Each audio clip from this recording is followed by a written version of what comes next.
দীঘা, পুরী, দার্জিলিং, এদিকে আবার পাহাড় বা সমুদ্র, যে যেখানেই ঘুরে আসো না কেন, আমার বাড়ি যাওয়ার মজাটা একটু আলাদাই। আমার বাড়ির শব্দটা শোনার সঙ্গে সঙ্গে বন্ধ করলে সামনে একটা রঙিন ছোটবেলা ভেসে ওঠে। বছর গরমের ছুটির সময় ছিল আমাদের মামা বাড়ির পুজো।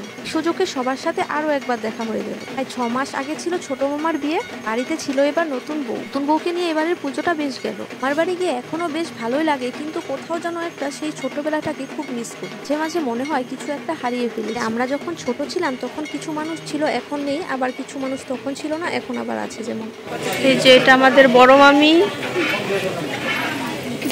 ছোট মামি হাই করে দাও।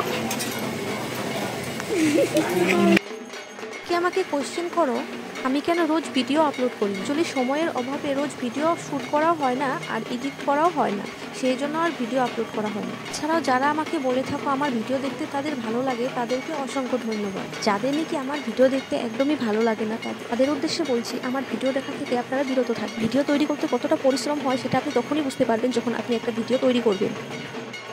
বিজনি থেকে এসেছে আমাদের পূজা অ্যাটেন্ড করার জন্য প্রিয়ঙ্কা সাহা।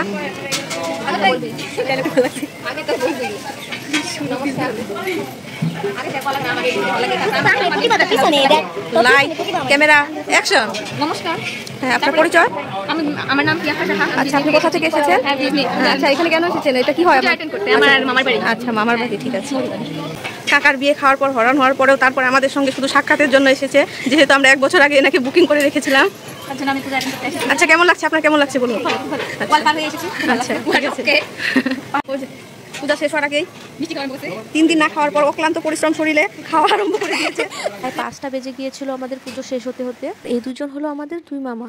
আজকাল কোথাও কোনো অনুষ্ঠান হলে আমরা সবাই ক্যামেরাতেই বেশি অ্যাটেনশন দিয়ে থাকি। এই জন্য যদিও অনুষ্ঠানটি উপভোগ করতে পারি না ভালো মতো, এর একটা ভালো দিকও আছে, সেই সময়গুলোকে আবার দেখতে পারি। স্মৃতি হিসেবে ক্যামেরাবন্দি হয়ে থাকে সময়গুলো। সময়ের সাথে সাথে মানুষের মন মানসিকতা এবং ইচ্ছাগুলো অনেক পরিবর্তন হয়ে যায়। যেমন এর আগে কোনো অনুষ্ঠান হলে শাড়ি পরতে খুব ভালো লাগতো, আর এখন কোনো অনুষ্ঠানে ভাবি শাড়ি না পরে একটু অন্যরকম কিছু পরলে কমফোর্টেবল ফিল হয়। আমি যে ড্রেসটা পরে আছি, এই ড্রেসটা আমাকে আমার বিয়ের 1 বছর আগে আমার মা যখন নবদ্বীপ গিয়েছিল তখন এনে দিয়েছে। ড্রেসটা বানিয়ে রেখেছিলাম যদিও, কিন্তু কোথাও আর পরা হয় জন্য আজকে এই ড্রেসটাই পরেছিলাম।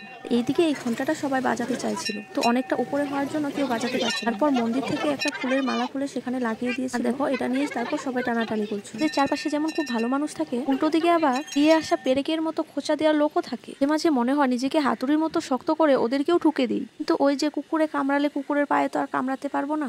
এছাড়াও জীবনে ভালো দিন পেতে হলে অনেকটা খারাপ দিনের সঙ্গে যুদ্ধ করতেই হবে। তাই হোক, রিয়ানের জন্য এটা ছিল এবারই প্রথম পুজো। এটা ছিল ব্রাহ্মণ মামাদের বাড়ির পুজো এবং আমাদের বিয়েও কিন্তু ইনিই করিয়ে থাকে। নাকি তো অনেকেই ছিল। ওর বাচ্চাদের সাথে ভিডিও করছিলাম, কিন্তু বাইরে গান বাজছিল বলে ভয়েসটা মিউট করে দিয়েছি, না হলে আবার কপিরাইট ক্লেম চলে আসবে। তাই মানুষজন চলে যাওয়ার পর সবাই নাচানাচি করছিল।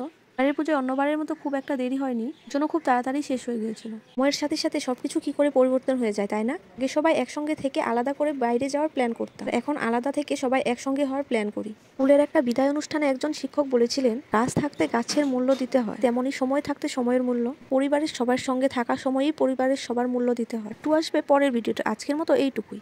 দেখার জন্য ধন্যবাদ।